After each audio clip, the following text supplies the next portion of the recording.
Bonjour madame, on peut donner notre petit tailleur, vous votez pour les élections? Bonne journée. Pas toujours facile de distribuer ces tracts dans la rue. 7 et 8, on est à votre disposition. Bonne journée. C'est beaucoup de terrain, hein, c'est beaucoup de main à la main, comme je l'appelle, essayer de convaincre, d'attirer l'attention des citoyens qui sont déjà un peu surchargés, qui ont d'une part leurs préoccupations, qui en plus ont des boîtes aux lettres en général bien remplies. Dernière ligne droite de la campagne à 5 jours des élections.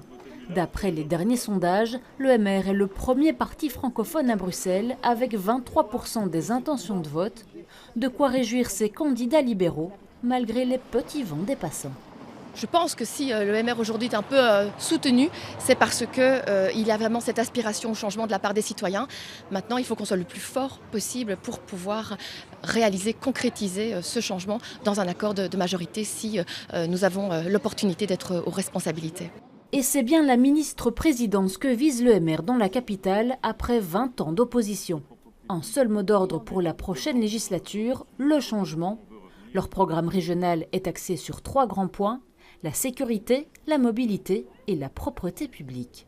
Les Bruxelloises et les Bruxellois nous disent à quel point ils se sentent en insécurité, qu'ils en ont marre de cette politique de mobilité qui est totalement chaotique, qu'ils ont envie d'avoir des jobs, de l'emploi, qu'ils ont envie d'avoir un budget qui est assaini, qu'ils ont envie d'avoir des rues, des axes propres. Et c'est seul le MR qui, depuis 20 ans, met le focus sur ces politiques-là. Une campagne intense marquée le week-end dernier par la polémique sur les propos jugés racistes d'un ténor du parti Pierre-Yves Jehollet.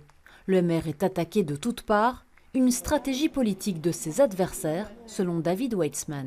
C'est pour nous éviter d'aller dans certains quartiers. Or, David Lester, le futur ministre-président, l'a dit, nous devons aller partout, nous sommes partout depuis longtemps, bien avant cette campagne électorale, avec le même message dans tous les quartiers. Et que ça déplaise à une partie de la gauche, ça ne m'étonne pas. Moi, je souhaite surtout qu'on réponde aux problèmes des Bruxelloises et Bruxellois. Il ne reste que quelques jours pour convaincre les indécis, avec cet espoir, celui de retrouver le chemin vers la majorité bruxelloise.